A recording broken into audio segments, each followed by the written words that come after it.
Hey coders!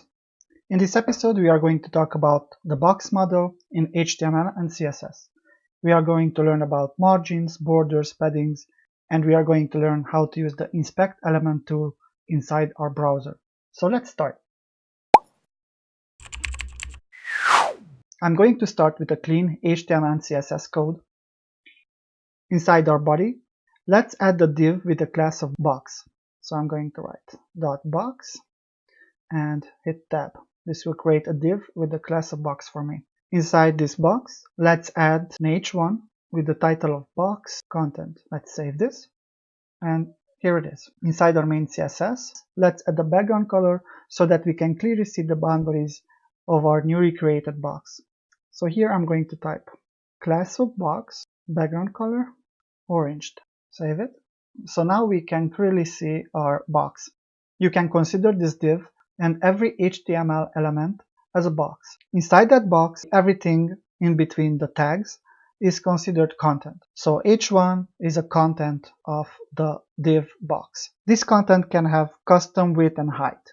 When we talk about width and height, paddings, margins, or other dimensions, there are a lot of units of measurement that we can use. Percentages, inches, centimeters, em, rem, pixels. This is a big topic. I will probably make a video on CSS units. For now, let's use the pixel as our unit of measurement. In our main CSS, let's add some width to our box. Width 300 pixels. Save. Let's also add some height. 300 pixels. Save. We can clearly see now that our box height and width changed. So let's add some content inside our box. If we add something like lorem and 100 words, tab, save, we can see that our box is not taking up as much content as we have. This is because our box has a width of 300 pixels and a height of 300 pixels. Our box cannot grow larger. If we want our box to grow with the content, then we can specify something like minimum height of 300 pixels. If the content is larger, then our box will grow. So let's save this. If I delete this text, we can see that our box still has a height of 300 and a width of 300, but it will grow if the content is larger. We can also use the maximum height of 300 pixels. Let's save this. And if we add some text here and save it, this will let our box grow only till 300 pixels, but after that it will limit it. So we can give a minimum width and minimum height to a div to ensure that the element is at least a certain size. So as you would expect, with maximum width and maximum height, the element does not get larger than the specified maximum, even if another CSS rule sets it higher. So we have a maximum height of 300, and let's say I want to specify height 500. This won't work, only if we delete the maximum height from here. Then it will work. So I'm going to set a width and height to 300, save it. I'm going to delete our text. We can see here that even though we didn't specify anything around the box, there is still a white space. Why is that? In order to figure out this one, let me introduce you to the Chrome Developer Tools. You can access this by right-clicking on the content in the browser and select the inspect element, or use the Ctrl-Shift-I keys. With these three dots, we can specify where we want our inspect element to go. You can unlock it. I will add it here to the bottom of my page. As you can see, here we have a lot of tools, but for this tutorial, I'm going to use only the elements tools. Here on the left, we can see our HTML code exactly like in our HTML file. If we hover over the elements, they will get highlighted. We can select them by clicking on them. With the arrow, we can expand or collapse groups of HTML. On the right, we have the CSS styles. Here we can modify the styles, but this is only temporary. After a refresh, they will disappear. If I double click on this width, I can modify it to 400 pixels or 200 pixels. And if I refresh, this setting is only temporary and only inside our browser, so it won't affect our code.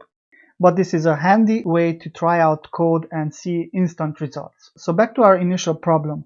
Why is there empty space around the box? If we take a closer look at the body tag, we can see that it has margins added by default here in the CSS. If we write here up in the element styles and specify margin 0, we can see that this margin will get overwritten and our box jumped right to the edge of the screen. Okay, so we found one problem. Let's go deeper inside our box. Here we can see the H1 has also some margins added to them by default. So here in the element styles, let's write margin 0. And there we go. Our box is right at the edge of our browser. Okay, so we found the problem. We need to remove the margins added by the browser on all HTML elements. For this, in our main CSS, before the box, I will use a universal selector. Our universal selector is the star sign. With this star sign, I will select all the HTML elements inside our index and specify margin 0 and save it.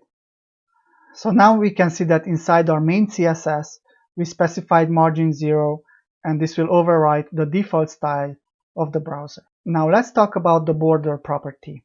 At the edge of the content is the start of the element's border.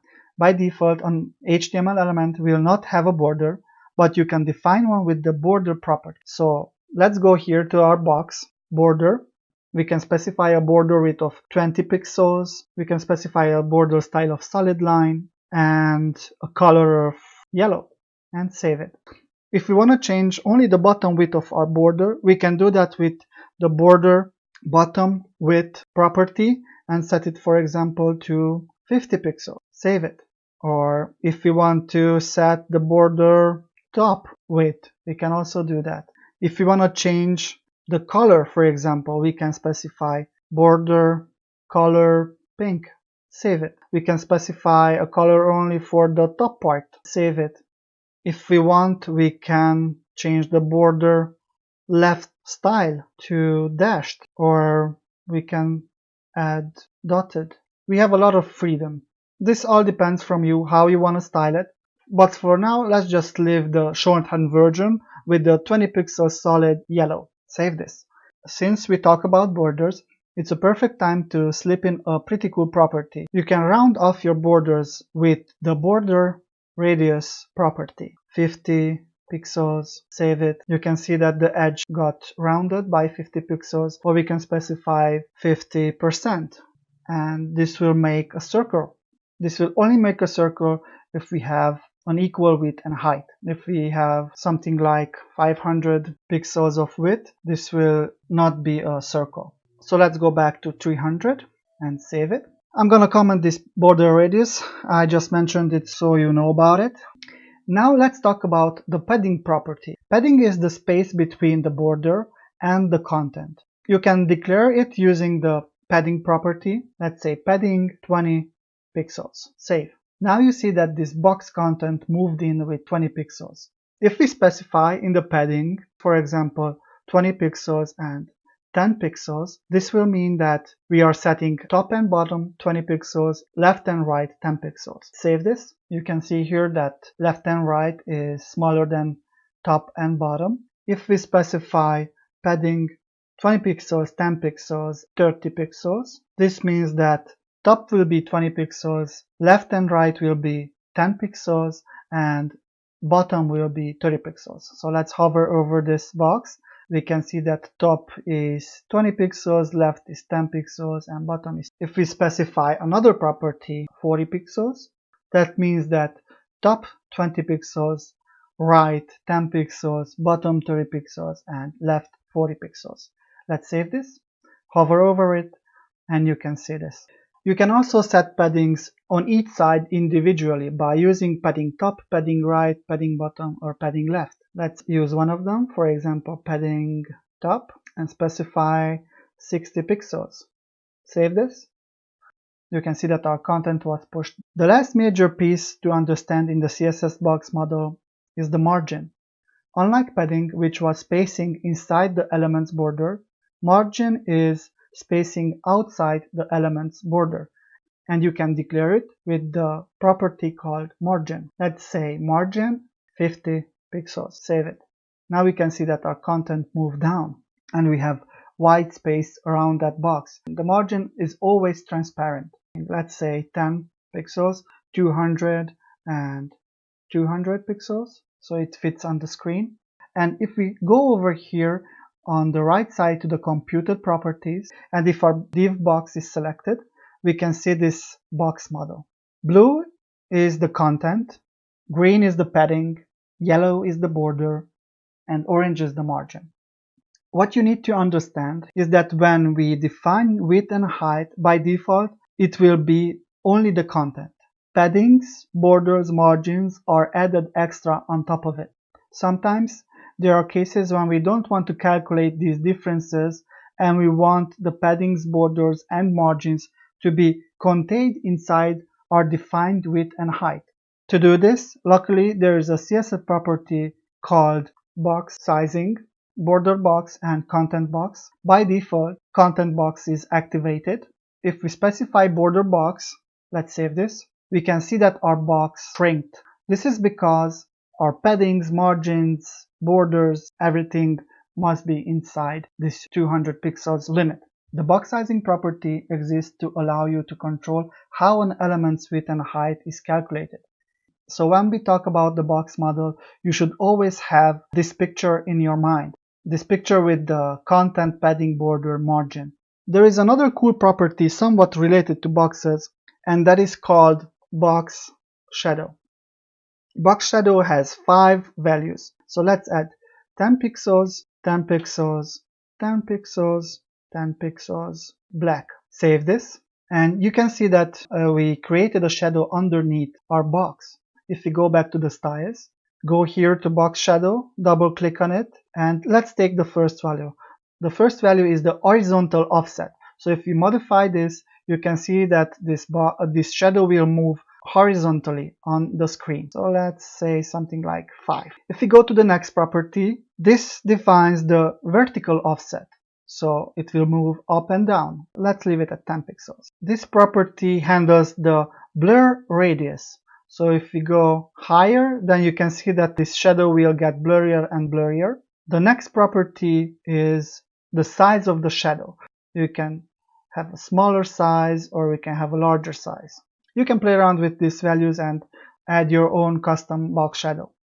So this is it for this episode. Hope you found this tutorial helpful. If you did, consider subscribing and hitting the like button. In the next episode, we will talk about CSS units and how to use them. Thanks for watching.